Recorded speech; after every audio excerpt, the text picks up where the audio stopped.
जी हाँ दोस्तों, क्या है मोदी की खास सीएम रेखा गुप्ता को थप्पड़ मारने के पीछे की रहस्यमयी कहानी। आरोपी तो निकला गुजराती। बहुत स्वागत है आप सभी का। आप देख रहे हैं द राजनीति का विशेष सेगमेंट खबर और विश्लेषण। मैं हूं जब्बार खान।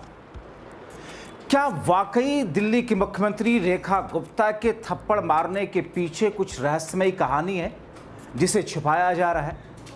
आखिर एक गुजराती शख्स ने दिल्ली की मुख्यमंत्री रेखा गुप्ता को थप्पड़ मार करके मोदी और शाह को क्या कोई संदेश देने की कोशिश की है? आखिर बीजेपी के दिल्ली के प्रदेश अध्यक्ष ये क्यों कहने लगे कि साहब थप्पड़ नहीं मारा गया, जबकि चश्मदीद ये कहते हैं कि साहब वहां पर थप्पड़ मारा गया, गिरा करके पटका गया। विस्तार से आपको इसके पीछे की कहानी बताते हैं दोस्तों, अंत तक जरूर बने रहें। लेकिन इस वक्त सबसे पहले आपको कुछ अपडेट दें, उससे पहले आप एक छोटा सा वीडियो देख लीजिए, कुछ सेकंड का।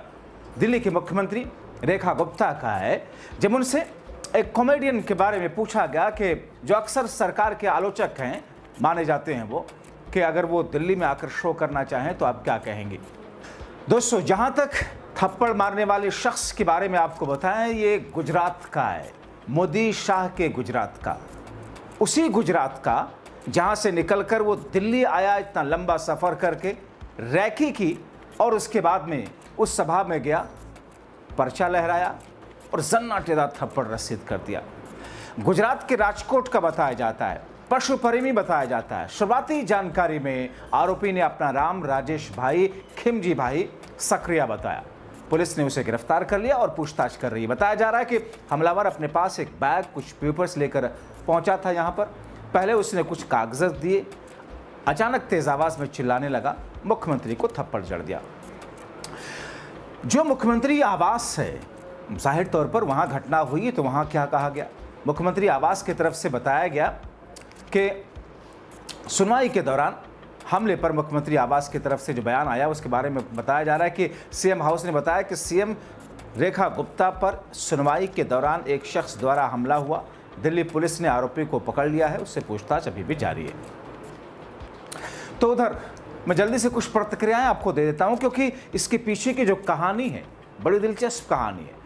पूर्व मुख्यमंत्री आतिशी विधानसभा में नेता प्रतिपक्ष, वरिष्ठ नेता आम आदमी पार्टी के इस हमले की निंदा करती हैं। वो कहती हैं कि लोकतंत्र में असहमति और विरोध की जगह है, लेकिन हिंसा के लिए कोई जगह नहीं। वो कहती हैं कि उम्मीद है कि दिल्ली पुलिस दोषियों पर कड़ी से कड़ी कार्रवाई करेगी। आशा है मुख्यमंत्री पूरी तरह सुरक्षित रहेंगे, जबकि सत्ता पक्ष और बीजेपी नेता इसे विरोधियों की साजिश बता रहे। अब बिंदु यहां देख लीजिए, भारतीय जनता पार्टी है, भारतीय जनता पार्टी से जुड़े लोग हैं, वो ये कहते हैं कि विरोधियों की साजिश। विरोधियों की साजिश का मतलब दिल्ली में दो ही विरोधी, आम आदमी पार्टी और कांग्रेस पार्टी। कैबिनेट मंत्री हैं भारतीय जनता पार्टी के मनजिंदर सिरसा, कपिल मिश्रा और दूसरे ऐसे तमाम नेताओं ने, जिनकी भाषा ये बताती है किस तौर पर इसे आम आदमी पार्टी और कांग्रेस के ऊपर थोप रहे हैं। वो कह रहे हैं कि इसके पीछे विरोधियों की गहरी साजिश है। विरोधियों को मुख्यमंत्री की कर्मठता से दिल्ली की सेवा करना बर्दाश्त नहीं। माननीय मुख्यमंत्री जी के ऊपर जन सुनवाई के दौरान जो हमला किया गया, मैं इसकी कड़े शब्दों में निंदा करता हूं। माननीय मुख्यमंत्री जी दिल्ली की राय दिन चिंता करती हैं और यही विरोधियों की साजिशें हैं। उनसे ये बर्दाश्त नहीं होता कि एक मुख्यमंत्री कितने घंटे पब्लिक के बीच में रहता है, जनता को आमतौर पर मिलते हैं, अपने निवास स्थान पर जिसका दिल करता हो आके मिल सकता है। यही कारण है कि इसके पीछे कोई राजनीतिक साजिश की बू आ रही है। जल्द ही दिल्ली पुलिस इसकी इन्वेस्टिगेशन कर रही है, सारे तथ्य सामने आएंगे। दोस्तों, मगर आपको तस्वीर का दूसरा रुख मैं जल्दी से दिखा देता हूं। दिल्ली के पूर्व मुख्यमंत्री अरविंद केजरीवाल, 2013 का पहला चुनाव और उसके बाद लगातार उनकी जीत। 2000 कई बार अरविंद केजरीवाल को वहां पर उनकी सभा में या किसी कार्यक्रम में उनके ऊपर जूते फेंके गए, उन पर थप्पड़ चलाया गया, स्याही फेंकी गई।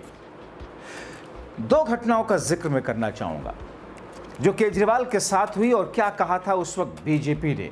आज बीजेपी ये कह रही है ना कि विरोधियों की साजिश है। नाम तो नहीं लिया आम आदमी पार्टी और कांग्रेस पार्टी का, लेकिन वो कह रहे कि विरोधियों की साजिश है।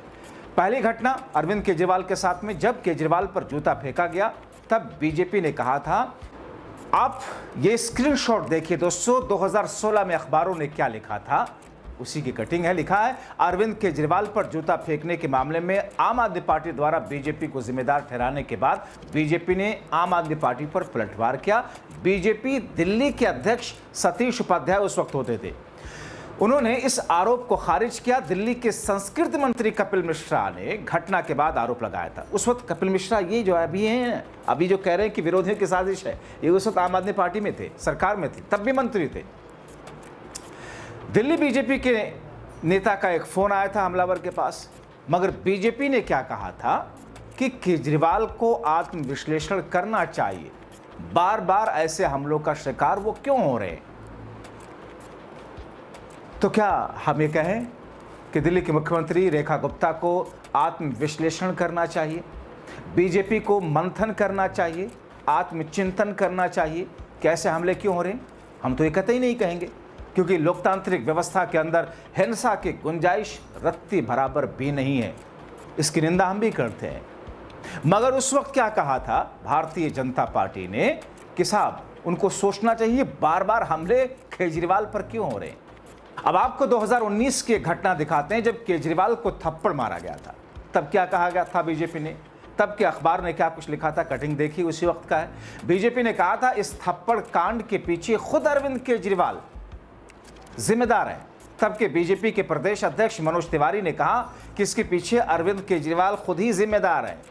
बीजेपी के प्रवक्ता जफर इस्लाम, जो कि इस वक्त उनका कद काफी बड़ा हुआ है, उन्होंने उस वक्त कहा था कि दिल्ली की जनता अरविंद केजरीवाल से नाराज है, बीजेपी का कोई कार्यकर्ता ऐसी चीजों में यकीन नहीं करता, मैं इसको सही नहीं ठहराता। लेकिन पहले भी मुखौटा पहनकर खुद को थप्पड़ मरवाया।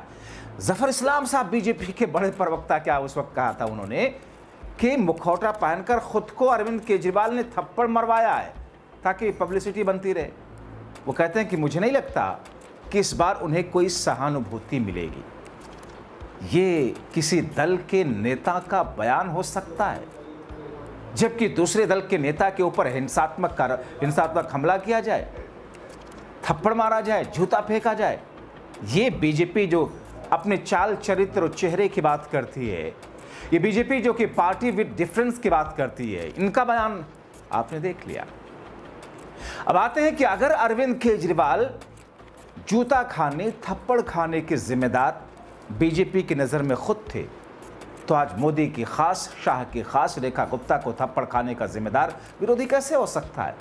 जहां तक बात नाराजगी की है, तो आप देखिए हुआ क्या है दिल्ली में।